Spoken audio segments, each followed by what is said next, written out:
Dracula by Bram Stoker. Chapter 1. Jonathan Harker's Journal. The 3rd of May, Bistritz. Left Munich at 8:35 p.m. on the 1st of May, arriving at Vienna early next morning. Should have arrived at 6:46, but train was an hour late. Budapest seems a wonderful place, from the glimpse which I got of it from the train, and the little I could walk through the streets. I feared to go very far from the station, as we had arrived late and would start as near the correct time as possible. The impression I had was that we were leaving the west and entering the east, the most western of splendid bridges over the Danube, which is here of noble width and depth, took us among the traditions of Turkish rule. We left in pretty good time and came after nightfall to Klausenberg. Here I stopped for the night at the Hotel Royal. I had for dinner, or rather supper, a chicken done up some way with red pepper, which was very good, but thirsty. I simply must get the recipe for Mina. I asked the waiter, and he said it was called paprika Händel, and that, as it was a national dish, I should be able to get it anywhere along the Carpathians. I found my smattering of German very useful here. Indeed, I don't know how I should be able to get on without it. Having had some time at my disposal when in London, I had visited the British Museum and made search among the books and maps in the library regarding Transylvania. It had struck me that some foreknowledge of the country could hardly fail to have some importance in dealing with a nobleman of that country. I find that the district he named is the extreme east of the country, just on the borders of 3 states, Transylvania, Moldavia, and Bukovina, in the midst of the Carpathian Mountains, one of the wildest and least known portions of Europe. I was not able to light on any map or work giving the exact locality of the castle Dracula, as there are no maps of this country as yet to compare with our own Ordnance Survey maps. But I found that Bistritz, the post town named by Count Dracula, is a fairly well-known place. I shall enter here some of my notes, as they may refresh my memory when I talk over my travels with Mina. In the population of Transylvania, there are 4 distinct nationalities. Saxons in the south, and mixed with them the Wallach, who are the descendants of the Dacians. Magyars in the west and Zekeles in the east and north.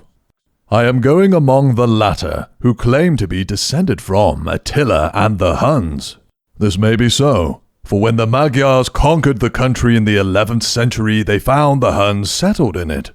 I read that every known superstition in the world is gathered into the horseshoe of the Carpathians, as if it were the center of some sort of imaginative whirlpool.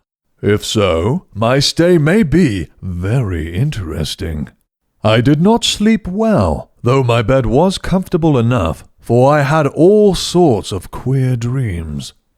There was a dog howling all night under my window, which may have had something to do with it, or it may have been the paprika, for I had to drink up all the water in my carafe, and was still thirsty. Towards morning I slept, and was wakened by the continuous knocking at my door, so I guess I must have been sleeping soundly then. I had for breakfast more paprika, and a sort of porridge of maize flour which they said was mamaliga, and eggplant stuffed with forcemeat, a very excellent dish, which they called implatata. I must get the recipe for this too. I had to hurry breakfast, for the train started a little before 8, or rather, it ought to have done so, for after rushing to the station at 7:30, I had to sit in the carriage for more than an hour before we began to move. It seems to me that the further east you go, the more unpunctual are the trains. What ought they to be in China? All day long, we seemed to dawdle through a country which was full of beauty of every kind. Sometimes we saw little towns or castles on the top of steep hills, such as we see in old missals. Sometimes we ran by rivers and streams which seemed from the wide stony margin on each side of them to be subject to great floods. It takes a lot of water and running strong to sweep the outside edge of a river clear. At every station there were groups of people, sometimes crowds, and in all sorts of attire. Some of them were just like the peasants at home, or those I saw coming through France and Germany, with short jackets and round hats and homemade trousers, but others were very picturesque. The women looked pretty, except when you got near them, but they were very clumsy about the waist. They had all full white sleeves of some kind or other, and most of them had big belts with a lot of strips of something fluttering from them, like the dresses in a ballet. But of course there were petticoats under them. The strangest figures we saw were the Slovaks, who were more barbarian than the rest, with their big cowboy hats, great baggy dirty white trousers, white linen shirts, and enormous heavy leather belts, nearly a foot wide, all studded over with brass nails. They wore high boots with their trousers tucked into them, and had long black hair and heavy black moustaches. They are very picturesque, but do not look prepossessing. On the stage they would be set down at once as some old oriental band of brigands.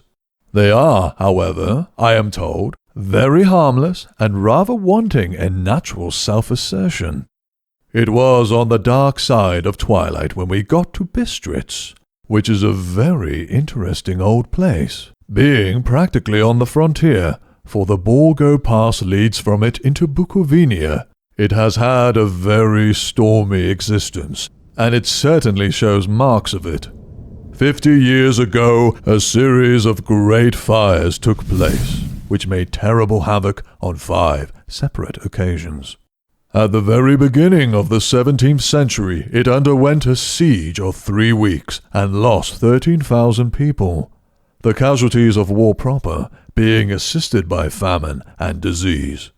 Count Dracula had directed me to go to the Golden Krone Hotel, which I found to my great delight to be thoroughly old-fashioned, for of course I wanted to see all I could of the ways of the country. I was evidently expected, for when I got near the door I faced a cheery-looking elderly woman in the usual peasant dress, white undergarment with a long double apron, front and back, of coloured stuff fitting almost too tight for modesty.